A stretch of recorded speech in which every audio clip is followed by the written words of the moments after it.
আগামী নির্বাচনে ফিরছে না ভোট। গণপ্রতিনিধিত্ব আদেশ আরোপিত সংস্কারের চূড়ান্ত সুপারিশে এমন বিধান রেখেছে নির্বাচন কমিশন। একই সাথে বিলুপ্ত করা হয়েছে ইভিএম পদ্ধতি, আর অনিয়ম পেলে বাতিল করা যাবে পুরো আসনের নির্বাচন। সমান ভোট হলে লটারি হবে না। এছাড়া গণমাধ্যম কর্মীরা ভোট গণনার সময় উপস্থিত থাকবেন। এমন অনেক বিধান আনা হয়েছে গণপ্রতিনিধিত্ব আদেশে। ভোটারবিহীন নির্বাচন, রাতের কিংবা আমিডামি ভোট, যেই তকমাই দেয়া হোক না কেন, দেশে গেল ৩টি জাতীয় নির্বাচনের বাস্তবতা ছিল এমনই। তাই নির্বাচনী ব্যবস্থায় মানুষের আস্থা ফেরাতে সংস্কারের উদ্যোগ নেয় অন্তর্বর্তী সরকার।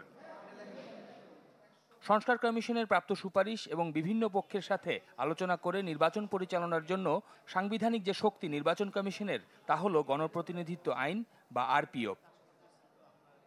সোমবার এ নিয়ে কমিশনের দিনব্যাপী বৈঠক শেষে জানানো হয়, আসছে নির্বাচনে থাকছে না ভোটের বিধান।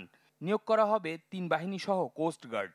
এছাড়া জোটবদ্ধ নির্বাচন করলেও প্রার্থীদের নিজ দলের প্রতীক ব্যবহার করতে হবে। ভোট গণনার সময় সাংবাদিকদের উপস্থিতি, ভোট সমান হলে লটারি না করে পুনরায় নির্বাচনের বিধান এবং অনিয়ম হলে পুরো আসনের ভোট বাতিলের ক্ষমতা থাকছে নির্বাচন কমিশনের কাছে। আগে লটারির মাধ্যমে যে বিধান ছিল যে ভোটের সংখ্যা দুজন প্রার্থীর মধ্যে যদি সমান হয়ে যায়, তাহলে লটারির মাধ্যমে প্রার্থী নির্বাচনের যে বিধান ছিল, কমিশন সেটা থেকে সরে এসে বলছে না, এটা এই ক্ষেত্রে পুনর্নির্বাচন অনুষ্ঠিত হবে। নির্বাচন কমিশনার জানান, কোন দলের কার্যক্রম নিষিদ্ধ হলে বাতিল হবে নিবন্ধনও। কি কারণে সংশোধনী আনা হচ্ছে তাও ব্যাখ্যা দেন আবুল ফজল মোহাম্মদ সানাউল্লাহ। আওয়ামী লীগের ব্যাপারে আলাদাভাবে কোনো রাজনৈতিক দলকে আমরা টার্গেট করে কোনো সিদ্ধান্ত নেই। আমরা সাম্প্রতিক বাস্তবতায় দেখেছি যে রাজনৈতিক দল নিষিদ্ধ না হলেও কার্যক্রম নিষিদ্ধ হয়। সেই ক্ষেত্রে আমরা স্থগিত করছি এবং এটা আইনের আওতায় ঠিক আছে যে আপনি একটা রাজনৈতিক দলকে নিবন্ধন বাতিল করতে পারলে তার চেয়ে অপেক্ষাকৃত ছোট প্রভিশন আপনি অবশ্যই এক্সারসাইজ করতে পারেন। জানান, সংশোধনীগুলো পাশের জন্য আগামী সপ্তাহে পাঠানো হবে আইন মন্ত্রণালয়ে, তারপর তা জারি হবে অধ্যাদেশ আকারে। অবস্থাতে না, এটা সংস্কার কমিশনেরও প্রস্তাব ছিল। আমরা এখানে উৎসাহিত নিরুৎসাহিত করার কিছু না, এটা রাজনৈতিক ফ্রিডম। শফিকুল ইসলাম সবুজ, চ্যানেল 24, ঢাকা। মানুষের ভোটের অধিকার নষ্ট করতে ষড়যন্ত্র শুরু হয়েছে বলে মন্তব্য করেছেন বিএনপির ভারপ্রাপ্ত চেয়ারম্যান তারেক রহমান। নওগাঁ জেলা বিএনপির দ্বিবার্ষিক সম্মেলনে তিনি বলেন, কোটি মানুষের প্রথম এবং শেষ আশ্রয়স্থল বিএনপি। ঐক্যবদ্ধ থাকলে কোনো ষড়যন্ত্রই কাজে আসবে না বলেও মনে করেন বিএনপির ভারপ্রাপ্ত চেয়ারম্যান। নওগাঁ জেলা বিএনপির দ্বিবার্ষিক সম্মেলন। স্থানীয় নেতাকর্মীদের সরব ও প্রাণোচ্ছল উপস্থিতিতে সম্মেলনস্থল এবং আশেপাশে সৃষ্টি হয় উৎসবমুখর পরিবেশ। এতে প্রধান অতিথি হিসেবে ভার্চুয়ালি যুক্ত হন দলের ভারপ্রাপ্ত চেয়ারম্যান তারেক রহমান। এ সময় তিনি নেতাকর্মীদের উদ্দেশ্যে বলেন, আন্দোলনের একটি পর্ব শেষ হয়েছে, এখন জনগণের রাজনৈতিক অধিকার আদায়ের সময়। তবে অভিযোগ করেন, মানুষের ভোটের অধিকার ও দেশের কল্যাণে বিএনপির সব পরিকল্পনা ভণ্ডুল করতে শুরু হয়েছে ষড়যন্ত্র। বিএনপির যে পরিকল্পনা দেশকে সামনে এগিয়ে নিয়ে যাওয়ার, মানুষের জীবনযাত্রা কিছুটা ভালো করার, এই পরিকল্পনা যাতে বাস্তবায়িত না হতে পারে তার জন্য কিন্তু ষড়যন্ত্র চলছে। ধীরে ধীরে তার জন্য ষড়যন্ত্র চলছে। দেশ যাতে গণতান্ত্রিক অবস্থায় ফিরে আসতে না পারে, মানুষের ভোটের অধিকার যাতে বাস্তবায়িত হতে না পারে, সেইটাকেও ভণ্ডুল করে দেওয়ার জন্য কিন্তু বিভিন্ন জায়গায় ষড়যন্ত্র চলছে, ষড়যন্ত্র শুরু হয়েছে। তারেক রহমান আরো বলেন, সামনের পথ কঠিন হতে যাচ্ছে। দলের সুনাম নষ্ট করতে অনেকে ঘুরঘুর করছে, তাদের বিষয়ে সতর্ক দৃষ্টি রাখার আহ্বান জানান তিনি। আপনার পিছে কিন্তু এখন অনেক ঘুরঘুর করছে। এই ঘুঘুদের প্রতি খেয়াল রাখতে হবে। এই ঘুঘুরা কারো না, এই ঘুঘুরা শুধু নিজের স্বার্থ বোঝে। এই ঘুঘুরা যাতে আসতে না পারে, এই দলের স্বার্থকে নিজের স্বার্থে ব্যবহার করার জন্য সুযোগ না পায়, এই খেয়াল আপনাদেরকে রাখতে হবে। বিএনপির দেশ পরিচালনা করার অভিজ্ঞতা আছে উল্লেখ করে তারেক রহমান বলেন, দেশের মানুষের কল্যাণ চিন্তা থেকেই 2.5 বছর আগে 31 দফা সংস্কারের কথা তুলে ধরেছে তার দল। থানা বা জেলা। আশরাফুল আলম আকাশ, চ্যানেল 24, ঢাকা। বিষয় উপলব্ধি করতে নির্বাচনে আইনশৃঙ্খলা পরিস্থিতি স্বাভাবিক রাখতে মাঠে থাকবে ৮০,০০০-এরও বেশি সেনা সদস্য, থাকবে বিজিবি ও নৌবাহিনীর সদস্য। কথা জানিয়েছেন স্বরাষ্ট্র উপদেষ্টা জাহাঙ্গীর আলম চৌধুরী। বলেন, বর্তমান আইনশৃঙ্খলা পরিস্থিতিতেই সুষ্ঠু নির্বাচন সম্ভব। সরকার নির্বাচন সুষ্ঠু উৎসব মুখর করতে সব চেষ্টা করছে বলেও জানান তিনি। বিগত ৩টি জাতীয় সংসদ নির্বাচনে নানা অভিযোগে ভোট দিতে পারেনি দেশের বেশিরভাগ ভোটার, ফলে প্রশ্নবিদ্ধ হয় নির্বাচন। সেই অভিযোগ খণ্ডাতে একটি স্বচ্ছ ভোট করতে চায় অন্তর্বর্তী সরকার। আগামী সংসদ নির্বাচনকে সামনে রেখে এরই মধ্যে কাজ শুরু করেছে স্বরাষ্ট্র মন্ত্রণালয় সহ বিভিন্ন সংস্থা। সোমবার কেরানীগঞ্জের তেঘুরিয়া উচ্চ বিদ্যালয় ভোটকেন্দ্র পরিদর্শন করেন স্বরাষ্ট্র উপদেষ্টা। জানান, আগামী নির্বাচনে বিপুল পরিমাণ তরুণ ভোটার থাকবে। তাদের জন্য রাখা হয়েছে আলাদা বুথ। ভোটকেন্দ্রে বাড়তি পুলিশ সদস্যর পাশাপাশি মাঠে থাকবে ৮০,০০০ সেনা সদস্য। এছাড়াও বিজিবি নৌবাহিনী সহ মোতায়েন থাকবে অন্যান্য সংস্থা। এবার আমরা ৮০,০০০-এর উপরে সেনাবাহিনী নিয়োগ করব, নৌবাহিনী নিয়োগ করব, সেনাবাহিনী নিয়োগ করব, বিজিবি নিয়োগ করবে, র্যাব এবং অন্যান্য বাহিনীতে থাকবে। আইন শৃঙ্খলা বাহিনী পর্যাপ্ত পরিমাণ থাকবে। বাট আমি একটা কথা বলছি যে আপনার আগে নির্বাচনটা সুস্থভাবে সবচেয়ে হেল্পফুলভাবে করার সাহায্য করতে পারে হলো যারা নির্বাচনে অংশগ্রহণ করে, তারা সমাজে সবচেয়ে সুষ্ঠু ভোট আয়োজনে রাজনৈতিক দল, জনগণ ও গণমাধ্যমের সহযোগিতা প্রয়োজন বলে জানান জাহাঙ্গীর আলম চৌধুরী। বিরাজমান আইন শৃঙ্খলা পরিস্থিতিতেই সুষ্ঠু নির্বাচন করা সম্ভব বলেও মনে করেন তিনি। সবসময় আইন শৃঙ্খলা পরিস্থিতি সম্বন্ধে এরকমই একটা সবার পারসেপশন থাকে, কিন্তু আল্লাহ দিলে আইন শৃঙ্খলা পরিস্থিতি যে অবস্থায় আছে আমাদের নির্বাচন করতে কোনো অসুবিধা হবে না। চাঁদাবাজি প্রসঙ্গে সাংবাদিকদের প্রশ্নের জবাবে স্বরাষ্ট্র উপদেষ্টা বলেন, যত বড় রাঘব বল হোক না কেন, চাঁদাবাজিতে জড়িত থাকলে ছাড় দেওয়া হবে না। সজল সাইক, চ্যানেল 24, ঢাকা। দেশের মানুষ নির্বাচনমুখী হলেও প্রায় অর্ধেক ভোটার এখনও সিদ্ধান্ত নেননি কাকে ভোট দেবেন। তবে বেশিরভাগ মানুষের ধারণা আগামী নির্বাচন সুষ্ঠু হবে। BRAC institute of governance and development BIGD ও ভয়েস ফর রিফর্মের যৌথ জরিপে এই চিত্র উঠে এসেছে। জরিপে অংশ নেওয়া ৮০% মানুষ মব সহিংসতা নিয়ে উৎকণ্ঠায়। দেশজুড়ে প্রায় ৫,৫০০ নাগরিকের কাছে টেলিফোনে দেশের অর্থনৈতিক ও রাজনৈতিক গতি প্রকৃতি নিয়ে মতামত নিয়েছে জরিপকারীরা। এতে দেখা যাচ্ছে অন্তর্বর্তী সরকারের কার্যক্রমের মূল্যায়ন স্কোর কমেছে। বছরখানেক আগে যা ছিল ৭৫, তা গেল মাসে হয়েছে ৬৩। আর দেশের রাজনৈতিক ভবিষ্যৎ নিয়ে মানুষের আশাবাদও ক্রমশ নিম্নমুখী হওয়ার প্রবণতা দেখা গেছে। এছাড়া জরিপে অংশ নেয়া ৫১% নাগরিক ভালোমতো সংস্কারের পর নির্বাচনের পক্ষপাতী, কিন্তু কাকে ভোট দেবেন তা এখনো ঠিক করেননি ৪৮% মানুষ। কোনো রাজনৈতিক দলই নারীর বিষয়গুলোকে সামনে নিয়ে আসছে না, যে কারণে ভোটের ক্ষেত্রে আমরা আনডিসাইডেডের পরিমাণ খুব সম্ভবত নারীদের মধ্যে রিলেটিভলি একটু বেশি দেয়। এই যে তিনটা জিনিস যেটা একদম টপে, এইটা কিন্তু আমাদের কনসেনসাস কমিশনের পুলিশ সংস্কার কমিশনের রিপোর্ট এবং বিচার বিভাগের যে সংস্কারের রিপোর্ট, এই দুইটার সাথে সম্পর্কযুক্ত। এবং আনফরচুনেটলি আমরা যেটা দেখেছি, পুলিশ সংস্কার কমিশন নিয়ে কোনো কাজই হয়নি। এই জরিপে আরও দেখা যাচ্ছে এই মুহূর্তে দেশের প্রধান সমস্যা আইন শৃঙ্খলার অবনতি, এমনটি মনে করেন ১৪% মানুষ। এছাড়া অর্থনৈতিক কিংবা ব্যবসায় মন্দাকে গুরুত্বপূর্ণ সংকট হিসেবে দেখছেন ১৫%। আর নির্বাচিত সরকার না থাকাকে ১৮% মানুষ সমস্যা হিসেবে দেখছেন। তবে জরিপের উত্তরদাতাদের ৮০%ই মব সহিংসতা নিয়ে দুশ্চিন্তায় আছেন। এই প্রথমবারের মতো আমরা দেখলাম যে রাজনীতি অর্থনীতিকে ছাপিয়ে গেছে। নির্বাচন হয়, নির্বাচনের পরে সরকার যদি আইনের শাসন মেনে চলে, তাহলে মব ভায়োলেন্স আমার ধারণা ভালোভাবে ডিক্লাইন করবে, আদারওয়াইজ করবে না। এই জরিপ অনুযায়ী জুলাই আন্দোলনের ভূমিকা তরুণদের রাজনৈতিক দলকে টিকে থাকতে সাহায্য করবে, কিন্তু রাজনৈতিক অনভিজ্ঞতা ও যোগ্য নেতৃত্বের অভাব দলটির প্রধান দুর্বলতা হিসেবে দেখছেন জরিপে অংশগ্রহণকারীরা। জুমাতুল বিদা, চ্যানেল 24, ঢাকা। রাজধানীর মৌচাকে ডাক্তার সিরাজুল ইসলাম মেডিকেলের বেসমেন্টে একটি প্রাইভেট কারে মিলল 2 যুবকের মরদেহ। প্রাথমিকভাবে তাদের পরিচয় পাওয়া গেছে। তাদের একজনের নাম জাকির হোসেন, অন্যজন মিজান। মৃত্যুর কারণ উদ্ঘাটনে কাজ করছে পুলিশ সহ একাধিক তদন্ত সংস্থা। 10 আগস্ট রোববার ভোর 5:40 doctor Sirajul Islam medical college ও হাসপাতালের বেজমেন্ট 2-তে ঢুকছে প্রাইভেট কার। এই সময় গাড়িটির ভিতরে ছিলেন গাড়ির মালিক সৌরভ, চালক জাকির ও সঙ্গী মিজান। এক পর্যায়ে গাড়ি পার্ক করে বেরিয়ে যান মালিক সৌরভ।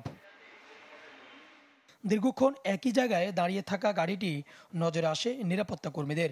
তারপর দিন সোমবার বেলা 11টার দিকে তালাবদ্ধ গাড়ির কাছে যেতেই পাওয়া যায় তীব্র দুর্গন্ধ। আমি যখন বেসমেন্টে যাই তখন দেখি গাড়ির ভিতরে দুইটা লোক শোয়া। যখন গাড়ির দরজা টান দেই তখন দেখি দরজাটা খুলে গেছে। পরে ভিতরে ডাক দেই যে হ্যালো হ্যালো ভাই, হ্যালো প্লিজ, দেখি কোনো রেসপন্স পাই না। তখন আমি আমার কর্তৃপক্ষকে বলি যে স্যার, গাড়ির ভিতরে এরকম দুইটা লোক পাওয়া গেছে, তারা তো কোনো কথাবার্তা বলতেছে না। খবর পেয়ে ঘটনাস্থলে আসে র্যাব, পুলিশ ও সিআইডি। লক ভেঙে গাড়ির ভিতর থেকে বের করা হয় দুজনের মরদেহ। পুলিশ আমাদেরকে জানিয়েছেন যে তাদের একজনের নাম হচ্ছে জাকির এবং আরেকজনের নাম হচ্ছে মিজান। সেই জাকির এবং মিজান তারা দুজনেই কিন্তু গাড়ির ভিতরে ছিল, গাড়িতে দুজনেই মারা যান। পুলিশ জানায় এটি পরিকল্পিত হত্যা নাকি অন্য কিছু তা জানা যাবে তদন্তের পর। দুইজনের মধ্যে একজন হচ্ছে এই প্রাইভেট কারের ড্রাইভার, নাম হচ্ছে জাকির, তার বাড়িও ওই নোয়াখালীর চাটখিলে। আর সাথে যেটা ছিল সেটাও জাকিরের মানে চাচাতো ভাই বা কাছের কেউ একই প্রতিবেশী হবে, তার নাম হচ্ছে মিজান। এখানে সিআইডি টিম আসছিল, তারা এটা ডিটেলস হচ্ছে আলামত যা নেওয়ার দরকার, যেটা দেখার কথা তারা এটা নিয়ে গেছে। তাদের কাছ থেকেও আমরা একটা মতামত পাবো। মৌচাকের এই মেডিকেল বেজমেন্টে রহস্যজনক লাশ উদ্ধারের ঘটনায় এলাকায় চলছে নানা গুঞ্জন। সুলতান মাহমুদ আরিফ, চ্যানেল 24, ঢাকা। এদিকে মাদক ব্যবসা নিয়ে বিরোধের জেরে রাজধানীর মোহাম্মদপুর জেনেভা ক্যাম্পে সন্ত্রাসী দুই পক্ষের সংঘর্ষে মারা গেছেন একজন। সোমবার ভোরে এই ঘটনা ঘটে। এ সময় বেশ কিছু ককটেল বিস্ফোরণ ঘটায় সন্ত্রাসীরা, পরে দুইজনকে অস্ত্রসহ গ্রেফতার করে পুলিশ। বারবার এমন সংঘর্ষ আর রক্তক্ষয়ী ঘটনায় থমথমে জেনেভা ক্যাম্প। সোমবার ভোররাতে মোহাম্মদপুরের জেনেভা ক্যাম্পে শুরু হয় দুই সন্ত্রাসী গ্রুপের ধাওয়া পাল্টা ধাওয়া। চলে ইট পাটকেল নিক্ষেপ। এক পর্যায়ে বেশ কিছু ককটেল বিস্ফোরণ ঘটায় সন্ত্রাসীরা। প্রত্যক্ষদর্শীরা জানান, স্থানীয় মাদক কারবারি বুনিয়া সোহেল ও পিচ্চি রাজার মধ্যে দীর্ঘদিনের বিরোধ নতুন করে উত্তেজনা ছড়ায় রোববার রাতে। সেই বিরোধের জেরে শুরু হয় কথা কাটাকাটি। এক পর্যায়ে প্রতিপক্ষ চাপাতি দিয়ে শাহ আলম নামের একজনের গলায় কোপ দেয়। এতে গুরুতর আহত শাহ আলমকে হাসপাতালে নেওয়া হলেও বাঁচানো যায়নি। আমাদের মহল্লার ছেলেরা নিয়ে গেছে, নিয়ে যাওয়ার পরে এরকম করে মারছে, কওয়া যায় না, মরে গেছে গা। ওই পোলাটা নাই, এখন মারা গেছে, এখন ওর বিচার আমরা চাই। এখন এরা সবাই মিলা ভাই, বিকি বুকি সব, বুঝছেন? এরা রাত্রে সারা দিন ঠিক থাকে, আধার রাতে ঢুকা জায়গা জায়গা কোপ মারে, দোকান লুটে, এদের কাজ হইলো এটা। ঘটনার পর দুইজনকে অস্ত্রসহ গ্রেপ্তার করেছে পুলিশ। মোহাম্মদপুর জোনের এডিসি বলছেন, সন্ত্রাসীদের মূলোৎপাটন করতে চান তারা। এটাই আজকে শোডাউনে এদের লাস্ট এবং আজকে এদের ফার্স্ট। এই গ্রুপ এখানে এর ইতিহাস শেষ হয়ে যাবে। এটা এমনভাবে আমরা এদের শিকড় সহ আমরা উচ্ছেদ করব, যাতে ইনশাল্লাহ ভবিষ্যতে এরা এখানে আসতে না পারে। এর আগে গেল শুক্রবার জুমা নামাজের পর একইভাবে জেনেভা ক্যাম্প এলাকায় ককটেল বিস্ফোরণ ঘটিয়েছিল সন্ত্রাসীরা। বারবার সংঘর্ষ আর রক্তক্ষয়ী ঘটনায় থমথমে Geneva camp. Tanjila Afsana, channel 24, Dhaka. দর্শক, জেনেভা ক্যাম্পে এই মুহূর্তে চলছে সেনাবাহিনীর অভিযান। সেখানে আছেন আমাদের সহকর্মী সুলতান মাহমুদ আরিফ, তার সাথে একটু কথা বলি। আরিফ, সেনাবাহিনীর যে অভিযান চলছে সে বিষয়ে আসলে জানতে চাচ্ছি বিস্তারিত। এখন কি অবস্থা? যৌথ বাহিনী ঠিক 8টার পরপরই তারা অভিযান পরিচালনা করছেন এবং বর্তমানে বেশ কয়েকজনকে সেনাবাহিনীর সহ সেনাবাহিনী, র্যাব, পুলিশ এবং মূলত যৌথ বাহিনীর যে অভিযান, সে অভিযানে ইতিমধ্যে বেশ কয়েকজনকে আটক করেছে এবং অভিযান অব্যাহত রয়েছে। এখানে যাকে পাচ্ছেন, যাকে সন্দেহ হচ্ছে, তাকেই কিন্তু যৌথ বাহিনীর সদস্যরা, সেনাবাহিনী, র্যাব, পুলিশ তারা তল্লাশি করছেন এবং তল্লাশি করে যাকে সন্দেহজনক হচ্ছে, যার কাছে মাদকের কোনো কিছু পাওয়া যাচ্ছে, তাকেই তারা আটক করছেন এবং বেশ কয়েকজনকে আটক করে ইতিমধ্যে নিয়ে যাওয়া হয়েছে এবং আরও যাদেরকে সন্দেহ হচ্ছে তাদেরকে আটক করে করে তল্লাশি করছেন এবং এবং তাদেরকে যাচাই বাছাই করছেন এবং দেখতে পাচ্ছেন যে একজনকে ইতিমধ্যে তল্লাশি করেছেন এবং তল্লাশি করে তার কাছে কিছু না পেয়ে তাকে কিন্তু ছেড়ে দিয়েছেন। অর্থাৎ যার কাছে মাদকের কোনো কিছু পাওয়া যায় তাকেই মূলত আটক করা হচ্ছে, বাদবাকি যার কাছে কিছু না পাওয়া যায় তাকে কিন্তু ছেড়ে দেওয়া হচ্ছে। এবং যেহেতু আজকে জেনাবাগ ক্যাম্পে মাদক কারবারিদের যে সংঘর্ষ হয়েছে সেই সংঘর্ষকে কেন্দ্র করেই মূলত আজকের এই যৌথ বাহিনীর অভিযান এবং এই সংঘর্ষে কিন্তু আজকে শাহ আলম নামে একজনকে কুপিয়ে যে হত্যা করা, সেই হত্যার ঘটনাও কিন্তু ঘটেছে। এবং পাশাপাশি কিন্তু 3 জন আজকে গুরুতর আহত হয়েছেন। বাবুর্চি, মদিনা এবং ফাইজান নামে যে 3 জন আহত হয়েছেন। এবং এরপরেই কিন্তু পুলিশ দিনব্যাপী অভিযান পরিচালনা করে দেশীয় অস্ত্রসহ 2 জনকে কিন্তু গ্রেপ্তার করেছে। ফয়সাল এবং সেলিম নামে 2 জনকে গ্রেপ্তার করেছে। এবং পুলিশ আমাদেরকে যেমনটি জানিয়েছে যে 2 জনকে গ্রেপ্তার করা হয়েছে, তাদের কাছে 2টি ধারালো চাপাতি কিন্তু জব্দ করা হয়েছে। এবং পুলিশ আমাদেরকে যেমনটি জানিয়েছেন যে গত 5 দিন ধরেই মূলত মাদকের কারবার নিয়ে জেনেভা ক্যাম্পের যে বুনিয়া সোহেল গ্রুপের যে চুয়া সেলিম, পিচ্চি রাজা এবং পারমাণু গ্রুপের মধ্যে ভয়াবহ সংঘর্ষ চলে আসছিল। বিশেষ করে গতকাল থেকে সংঘর্ষ ভয়াবহ রূপ ধারণ করে এবং গতকাল দিন রাত ধরেই ক্যাম্পের ভিতরে থেমে থেমে সংঘর্ষ এবং ককটেল বিস্ফোরণের ঘটনা কিন্তু ঘটেছে।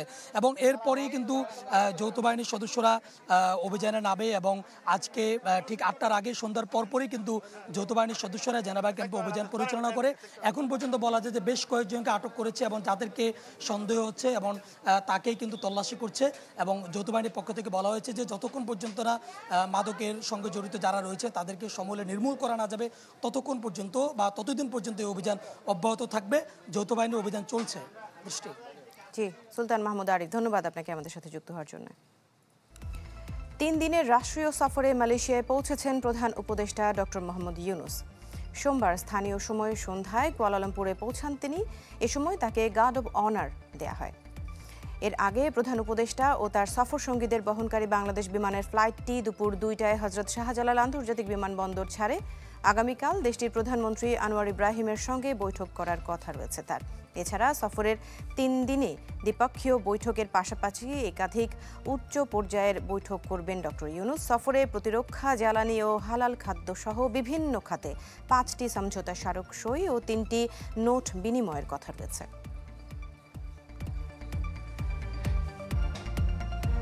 নজিরবিহীন ঘটনার সাক্ষী হলো দেশের সর্বোচ্চ আদালত। সাবেক প্রধান বিচারপতি খায়রুল হকের জামিন শুনানি ঘিরে হাতাহাতি ও ধাক্কাধাক্কি হয় এজলাসে। চরম হট্টগোলের পর শুনানি পিছিয়ে নির্ধারণ করা হয় আগামী রোববার।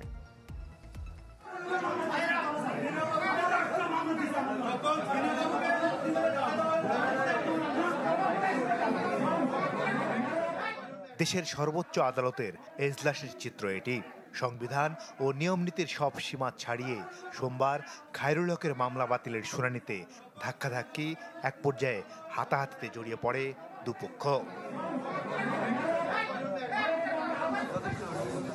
দুপুর 2টায় শুনানি শুরু হওয়ার কথা থাকলেও অ্যাটর্নি জেনারেলের জন্য সময় নেয় রাষ্ট্রপক্ষ। ঘণ্টাখানেক পর শুনানি শুরু হলে ক্ষোভ প্রকাশ করেন খায়রুল হকের আইনজীবীরা। সাবেক প্রধান বিচারপতিকে হাতকড়া পরিয়ে এজলাসে আনায় প্রশ্ন তোলেন তারা। পাল্টা তোপ দাগান রাষ্ট্রপক্ষের আইনজীবীরা। প্রশ্ন তোলেন এসকে সিনহাকে দেশ ছাড়া করার সময় কোথায় ছিলেন এসব বিবেকবান আইনজীবী। এরপর শুরু হয় কথার লড়াই, হাতাহাতি ও ধাক্কাধাক্কির এক পর্যায়ে আদালত শুনানি পিছিয়ে রোববার নির্ধারণ করেন। আমরা আইন শৃঙ্খলার ভিতরে নেই, এইটুকু বুঝলাম। রাষ্ট্রপক্ষ কোর্টকে ডিকটেট করতেছে, নাথিং এলস, এবং কোর্টও অসহায়, আমরাও অসহায়। অল্টারনেশন হয়েছে এবং তারা একটা আচরণটা ভালো করেনি। ল অফিসাররা তারা যার গ্রিভেন্স বলতেছিল। আলটিমেটলি কোর্ট এটা আগামী রোববার দিন 11টার সময় ফিক্স আপ করেছে। রাষ্ট্রপক্ষ জানায় আইনি পথে সময় চেয়েছিলেন তারা, তবে তা মানেননি রিটকারী আইনজীবীরা। ওনারা ক্ষিপ্ত হয়ে আসলে আমাদের কথা শুনতে চাচ্ছিল না, ওনারা অনেকটা জোর করে সাবমিশন রাখতে চাচ্ছিল কোর্টের কাছে এবং তারা অনেকটা জোর জবরদস্তি করতে চাচ্ছিল। তখন ওনারা অনেকটি পিছন থেকে হইহুল্লা শুরু করছে, কেন শোনা হবে না। এই বিষয়ে আমাদের একটাই সাবমিশন ছিল যে যেহেতু এটা একটা গুরুত্বপূর্ণ একটি বিষয়, সেন্সিটিভ ইস্যু, 1 সপ্তাহ সময় দেওয়া হোক। আমাদের আবেদন ছিল এটাই করে গেছে। হ্যাঁ, এসকে সিনহার বিষয়ে আমরা আমাদের এক অ্যাসিস্ট্যান্ট অ্যাটর্নি জেনারেল বলেছে যে যখন ওনাকে বের করে দেওয়া হয়েছিল তখন তো আপনারা এই মায়া কান্নাটা করেননি। খায়রুল হকের জামিন ও মামলা বাতিলের শুনানি হবে ফের রোববার। তবে এমন পরিস্থিতি চলতে থাকলে রোববার আরও বিশৃঙ্খল পরিস্থিতির শঙ্কায় আইনজীবীরা। মাসুদুর রহমান, চ্যানেল 24, ঢাকা।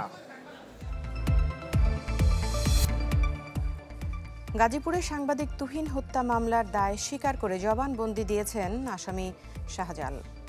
দুপুরে দুদিনের রিমান্ড শেষে কেটু মিজান সহ 7 আসামিকে আদালতে হাজির করা হয়। তাদের মধ্যে শাহজালাল আদালতে 164 ধারার স্বীকারোক্তিমূলক জবানবন্দি দেন। পরে আসামিদের কারাগারে পাঠানোর নির্দেশ দেন আদালত।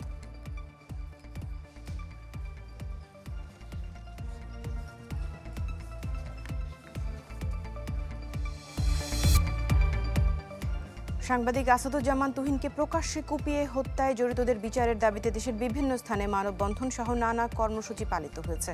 সকালে গাজীপুরে সাংবাদিক তুহিনের পরিবারের ভরণ পোষণের দায়িত্ব নেয়ার দাবি জানিয়ে সংবাদ সম্মেলন করেছে ইসলামী আন্দোলন বাংলাদেশ। সিরাজগঞ্জ প্রেস ক্লাবের সামনে ঘণ্টাব্যাপী মানববন্ধন হয়। এ সময় সাংবাদিক তুহিন হত্যার প্রতিবাদ ও নিন্দা জানান বক্তারা। দাবি জানান জড়িতদের দৃষ্টান্তমূলক শাস্তির। মানববন্ধন হয়েছে ঝিনাইদহেও। সাংবাদিকদের নিরাপত্তার নিশ্চিত সহ হত্যাকারীদের দ্রুত গ্রেফতার চান বক্তারা। এছাড়া কুড়িগ্রাম, নীলফামারী সহ বিভিন্ন স্থানে মানববন্ধন ও প্রতিবাদ সমাবেশ হয়েছে।